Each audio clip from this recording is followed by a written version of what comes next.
Hej Niels, det er Ulrik her, og jeg arbejder alene, og jeg starter med nummer 2, del 2 af det her stykke, hvor korføreren, han giver kong Kreon ret i, at han har rettighed til at sætte en lov fast, som gælder for levende såvel som døde, om det her med, at han ville han ville forbyde, at alle ville prøve at begrave Polyneikos, i og med at det var ham, der havde begået krig mod sin bror Ødipus. Og vi kan se her, hvordan at Kreon, han taler ud til folket, men samtidig kommer korføreren ind over og svarer ham hver gang han siger noget. Men det er som om, at der er selvfølgelig, at det er ikke som om, at Kreon han svarer på korførerens kommentarer, men som om, at det er folket, der spørger, hvad der vil ske, hvis at de prøver at gøre noget. For eksempel det her, hvad andet har du ønske om, at vi skal gøre? Og der fortæller han kong Kreon, at man skal skride hårdt ind mod enhver uretfærdig, eller enhver uefterrettelig. Og det vil så svarer korføreren jo sådan, at der vil ikke nogen, der vil trodse det her og ønske sig døden. Og til det, der svarer kong Kreon også, at døden det bliver lønnen. Men at han nok har set det før, at folk de alligevel har gjort noget, selvom de godt vidste, at det indebar, at de ville dø af det. Og efter dette, der kommer vagten altså ind, og han siger, han siger en historie om, at han har løbet, og han ikke rigtig turde at komme med de dårlige nyheder. Hvor at han sagde, at han grublede meget over det her, og hvad der var sket, men at han var løbet,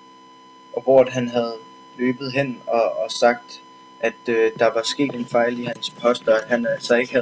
havde ikke set, hvem det var. Han siger også, at han har stået på sin post og sagt for eksempel til folk, dit skrov, hvad vil du der, hvor du jo blot bliver straffet?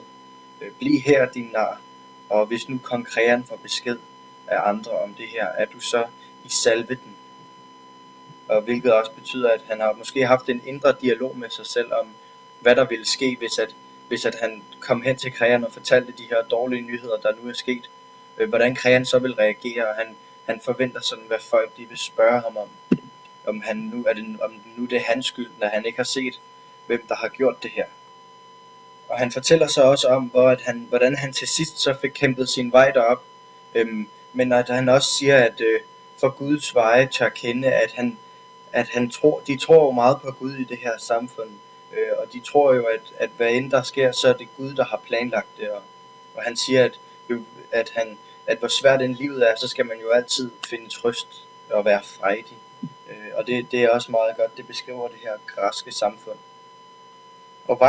Og vagten kommer altså ikke rigtig til ord her, fortæller ikke rigtig, hvad det er, der er sket, hvilket også gør Kreon nysgerrig og spørger, hvad det så er, der er sket, siden at han er så foragt. Og vagten, der har beskyttet det her lig af Polyneikos, er jo meget bange for, hvad der skal ske, og siger, at først og fremmest vil han jo lige pointere, at det ikke er hans skyld, så det vil være skam, hvis at det var ham, det skulle gå noget ud over. Og Kreon han er meget utålmodig og siger, at han ikke skal skjule det mere i sin camouflage, og at det er jo soleklart, at der er noget dårligt nyt, og han vil bare have, at han skal komme til sagen. Og vagten bliver ved med at sige, at man jo nødig vil melde slemme sager, fordi at det jo ofte kunne gå ud over den, der meldte den her dårlige sag. Og kong Kreon han til sidst slår igennem og siger, at han skal så få rapporteret, og så skal han træde af, hvor vi så kun kan gisne om, at Ismene og Antigone, som skændtes tidligere, om hvorvidt det var retfærdigt at begrave Polyneikos, hvor de også blev rigtig uvenner over det, hvor Antigone, hun vil rigtig gerne begrave Polyneikos, hvor Ismene var mere imod det og ikke ville vågne sin fjer på det, og ikke rigtig ville satse noget, hvor at de jo meget tror på det her i det græske samfund, at hvis man ikke bliver begravet, så får man aldrig fred, og så dvæler man bare rundt på jorden og får aldrig fred. Og det var de meget opmærksomme på, at man skulle have en værdig afgang, hvilket at kong Kreon så ikke ville tillade Polyneikos at få, siden at det var ham, der begyndte den her krig med sin bror Ødipus, hvor de så slog hinanden ihjel, og udfaldet. Det kan vi så ikke få med i den her, da min linjer ikke går længere desværre, men spændende i hvert fald.